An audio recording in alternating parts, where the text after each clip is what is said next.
lot of wood going for him.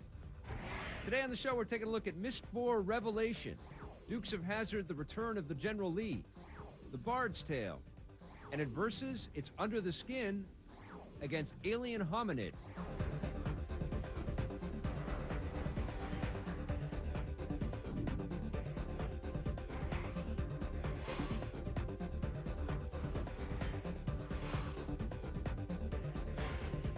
Some of the games we look at on Reviews on the Run are intended for a mature audience.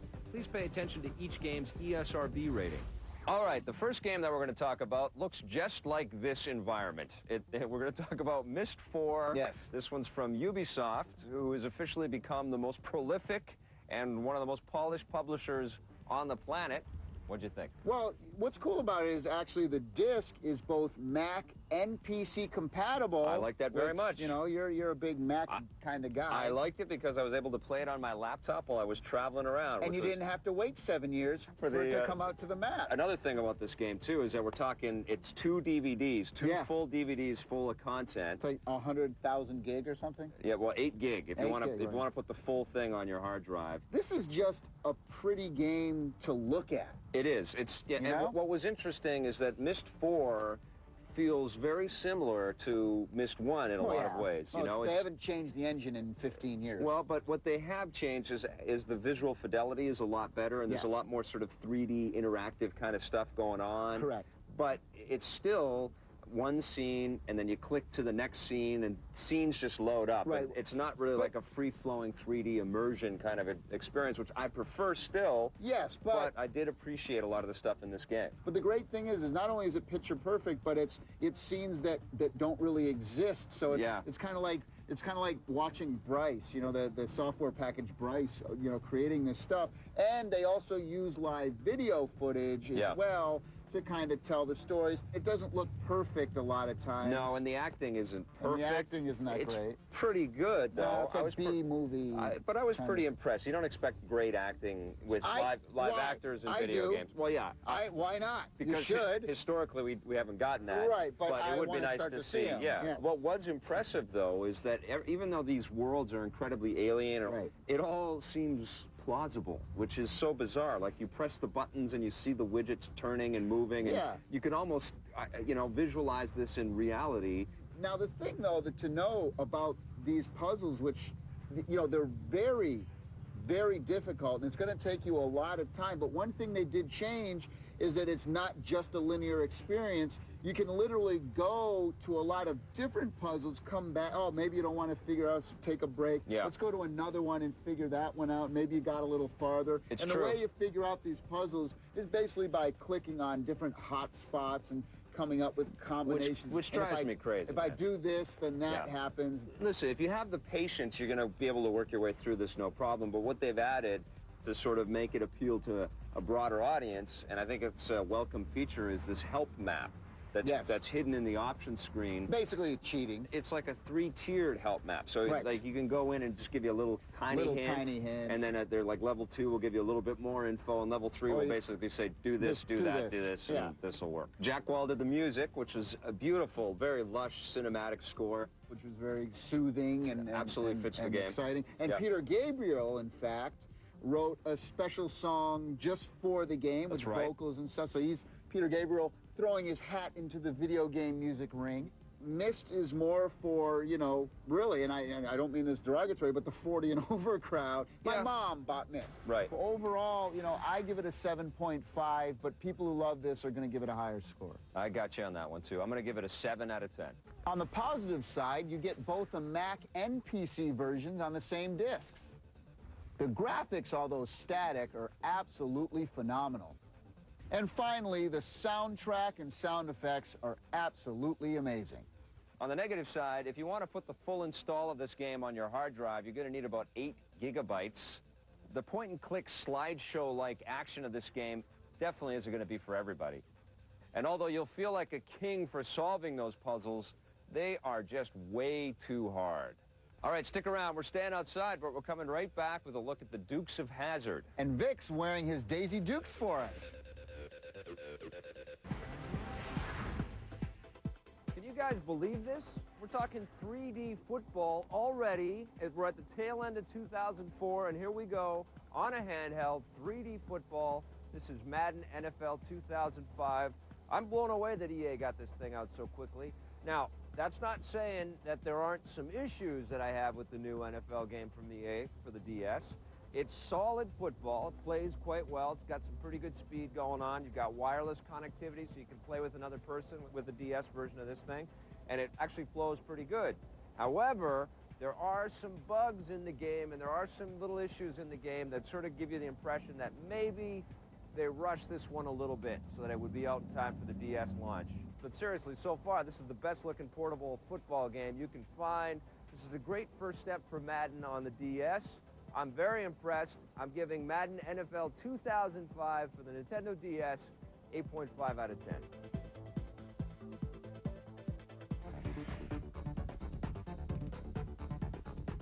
All right, we are back, and we're going to talk about a game now that's about as far away as you can get from Myst 4. This is the Dukes of Hazzard, Return of General Lee. We looked at this on the Xbox, but it's also available for the PlayStation 2. What did you think of the new Dukes of Hazzard game? Any game that has a yeehaw button. Yeah. Yeehaw! You're supposed to press that when you're going over jumps, but this guy just kept pressing it all the time. So fun to watch him play the Dukes of Hazzard. Yeah! And of course you have the horn as well. Yep. So you got all the Confederate flags. You get the yeehaw bonus, actually, if you press it while you're doing a stunt. That's true. Because that's what this whole thing is about. You drive around in the General Lee, that Dodge Charger that everybody's loved since the show came out. And you get to do jumps and crazy stunt maneuvers and all kinds of stuff. Now, they got the dad from Smallville. John Schneider. He's one of the characters. And Tom Woppett. Woppett? All I know is that Catherine Bach is Daisy Duke. Yes, I had a poster of her on my wall growing up. I'm sure you still do. They got Roscoe Pico Trent. Very good. They got the authentic music. Yep. They have the narrator. I love that. I love the narration. They set it up sets it all up. Just like they did in the TV show. Now, the money ain't for me. I'm putting it toward urban revitalization to spruce up our town square in honor of one of our local luminaries. Civic-minded fella now, ain't he? He's just an evil bad man, that Bob. And they got Cooter. The cops are just as dumb as you remember them on the TV show. Oh, well, you know what this is? It's a driving game with a storyline. Well, yeah, like Grand Theft Driver. Auto, but bad. Because this game is really not anywhere near as good as some of these drive and explore and story-type games that we've been playing. No, it's definitely not Grand Theft Auto. No. But it was nice to see a driving game that wasn't just running around laps. You actually start out in the beginning and you don't even have the General Lee. You have to actually make the General Lee. Cooter goes and makes the General Lee. And you have to go and get the parts to different fix parts, it up, and the orange paint and the horn and the whole thing. I like that. You could steal cop cars and you could drive Cooter's truck or Daisy's car and stuff like that. I thought this game controlled better than Driver. Yeah, that's not saying too much, though. Not at all. No, I mean, I think that there's way too many power slides in this game. Every corner you take, you're slipping and sliding all over the place. It's a fun little title. I had fun with it. I think it's above average. It's pretty forgettable. I think it's above average. Especially now with all of these awesome games out there. But that's the thing, though. This offers something different. I'm so sick of these stupid street racing and it's all the same crap. They could have made a better game. 4.5 out of 10. Wow, that's below average. That's ridiculous. It's score. Below average. I'm giving it a 7. On the positive side, they got all the real live music and a lot of the voices from the original show. It's got a cool storyline element to it. How cool is driving the General Lee, jumping off a ramp, and yelling, "Yeehaw!"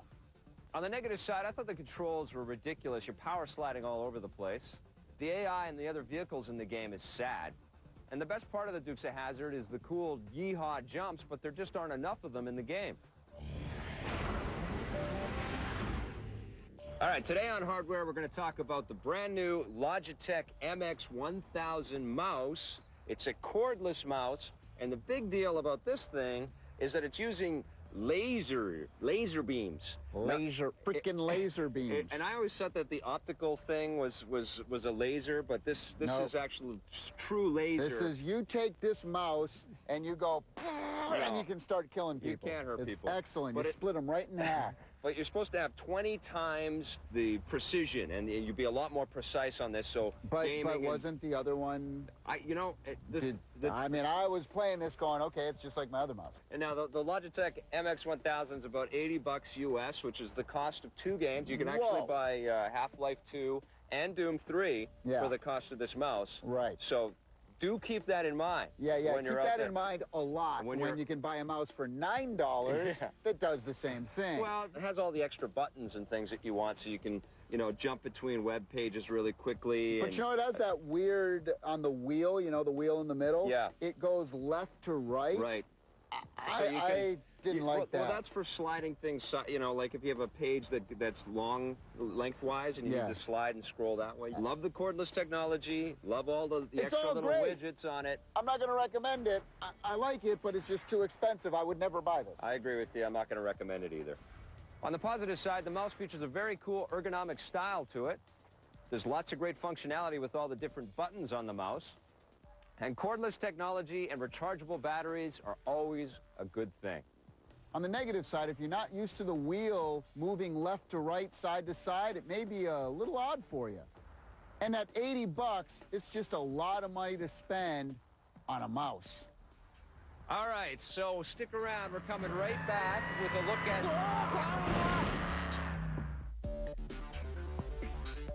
Seriously. Hey, welcome to my 3D House of Games. Isn't that a very cool, effective special effect I got going on there? Well, this was similar to what we got in Jumping Flash for the PlayStation 1. It was one of the very first games to really toy with this whole new technology called 3D polygonal visuals. And what they did is you played this giant jumping robot bunny rabbit, and you never really saw him. It was kind of like a first-person perspective on everything. But it was like a platform game through the eyes of this robot rabbit. And it was a very distinctive, very unique experience. It really gave you the sense of vertigo, because you'd be jumping from giant floating platform to giant floating platform. You could look around and see where you were supposed to be going. It was very cool, and it really was a unique experience. I think if you're a fan of platform games, or you want to sort of look back at the roots of 3D gameplay, you owe it to yourself to go check out Jumpin' Flash for the PlayStation 1. Okay, we're back, and we're going to talk about a brand new game called The Bard's Tale, which is developed by a company called In Exile, published by Vivendi Universal Games, and we looked at this on the PlayStation 2. It's also available for the Xbox. Well, now, the original Bard's Tale game was a game that was done over 15 years ago, designed by Brian Fargo, who then started Interplay, left Interplay a couple years ago to start this company. So he's brought back his old first game success. Which is a great story, and Brian obviously was very passionate about getting back into the video game industry in a cool new way and started a whole development studio. Went from a publisher to a developer. Which is great. And I think that there's a lot of really good decisions made in the making of this game as well. It's very funny. It stars Carrie Elwes, who was the lead of The Princess Bride. And Men in Tights. You'll need a bigger sword than what you've got, in case you run into trouble. Oh, and my sword is quite big enough to handle any troubles you might have. He does a great job playing the role of the bard, and there's a great voice behind the narrator, and there's lots of funny quips with all the different characters that you meet along the way, some cool songs.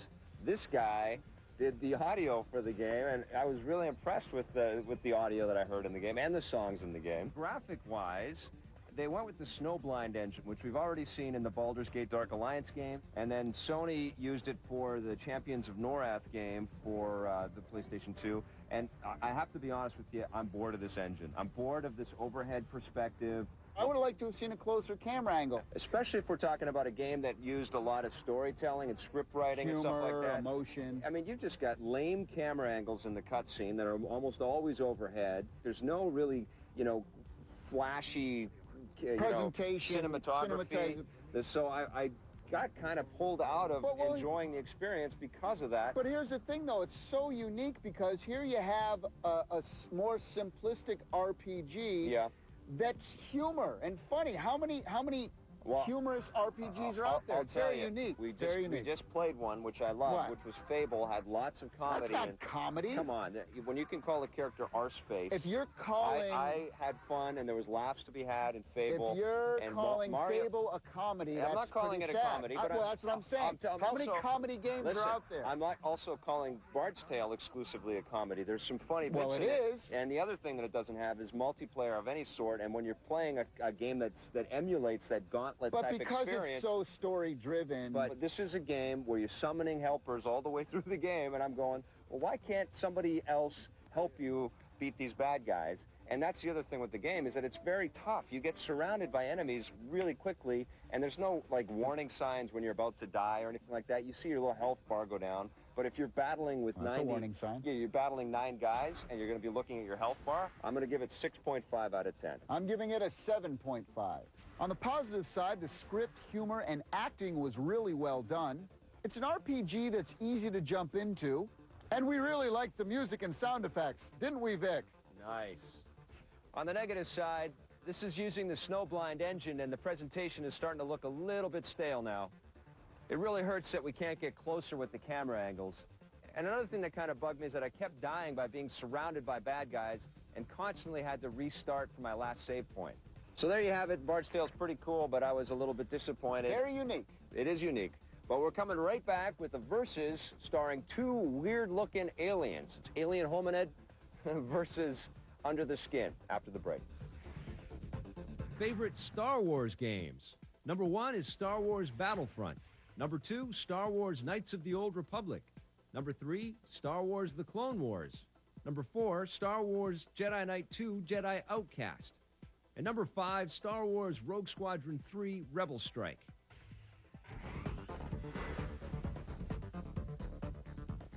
We have a very weird Versus for you guys this time. We have 2 alien games facing off against each other. Yes. We have Alien Hominid, which we looked in the GameCube, and it's also available on the PlayStation 2. Yes.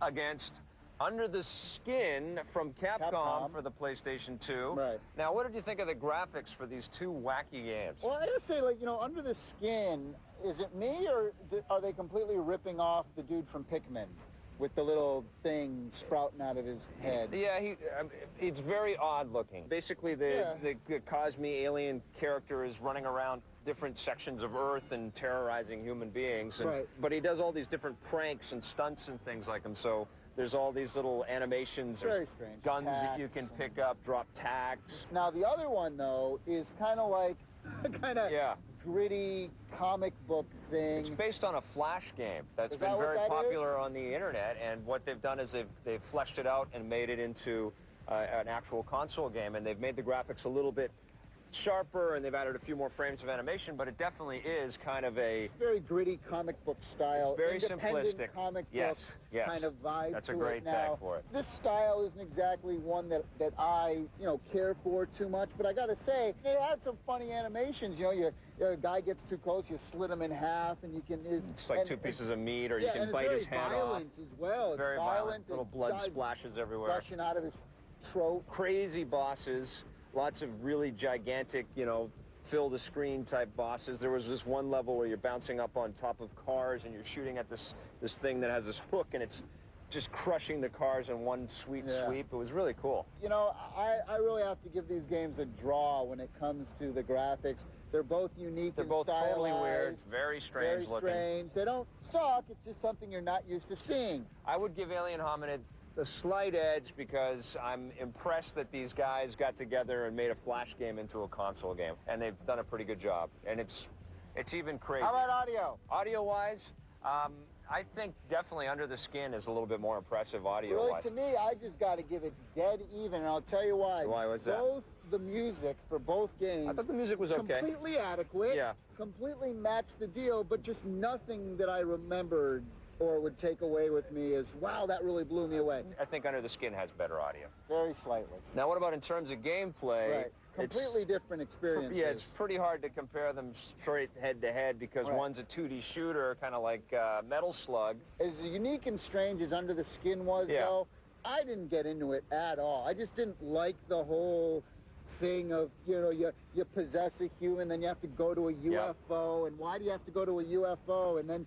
then people chase you around. And it's a lot of collecting coins kind of thing. I just didn't like it at all, I'll be honest with you. But I did the like Alien Hominid, even though it was a simple Contra game that we always played a million times before, and nothing was new about it at all, not really, the fact that it was very stylized and the graphics made me get into that game more, and I much preferred the gameplay in the simplistic 2D game as opposed to this really weird, it was something you were 3D more game. familiar with. What I liked about Alien Hominid, yes, the level after level of just going scrolling like that gets kind of repetitive, but they also have this PDA type game thing where you can actually, you have 200 levels of single screen platform action stuff, and then you know how much fun those are. Well, they're pretty fun. It's kind of like Mario versus Donkey Kong. It's just like stick figures, but it's cute. There's also an editor where you can create your own levels, which is kind of interesting as well. Whereas in Under the Skin, what you're really getting are a bunch of themed levels. You have like the Egypt level, or the Wild West level, or the pirate level. Those before. But pretty much what you're doing is, you know, bugging the humans,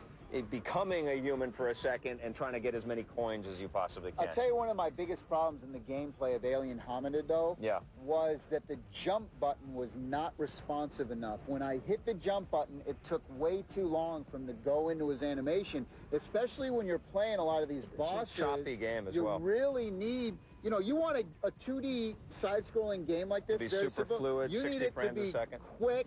You need the button action and to be responsive, and the guns. And the jump was just way too slow for me, so I found that I had to like time my jumps when I didn't really want to. I had to think about it too much. You die way too much, you know? even on the easy mode in Alien Hominid. It's ridiculous. So overall, then, Alien Hominid? Yeah. Oh, yeah, overall, yes. Overall, Alien Hominid from me as well. Because the gameplay. What are you going to give Alien Hominid? I love saying that name, by the way. Yeah, and it suits you so well. What are you going to give it? I'm giving you a 6. Giving me? I'm giving you a 6. What are you going to give Alien Hominid? I'm giving that a 6 as well. All right, I'm giving Alien Hominid a 6.5. Yes. Under the Skin, I'm going to give a 5. What are you giving that? I'm giving it a 5.5, so we're pretty close. Pretty close. So there you have it. The two weird, wacky alien games. Yeah. We like Alien Hominid better. That's right. We'll say that one more time. Okay. Alien Hominid. We like that better. Today on the show, we took a look at Myst 4 Revelation, which features gorgeous visuals and audio in a game you can play on your PC or Mac, but those puzzles can be killers. Dukes of Hazzard, the return of the General Lee. We love the yeehaw button in this game, but we sure wanted more yeehaw jumps. The Bard's Tale. Cool music and humor in this one, but the overhead perspective kind of killed the story a little bit. In Versus, it was two wacky alien games. We had Under the Skin, which allows you to drive humans crazy and steal their coins, against Alien Hominid, where you play a cute little cartoon alien that can cleave FBI agents in two. We preferred the stylish simplicity of Alien Hominid. It has laser beam technology, which is 20 times more, and cordless technology and rechargeable batteries are always a good thing.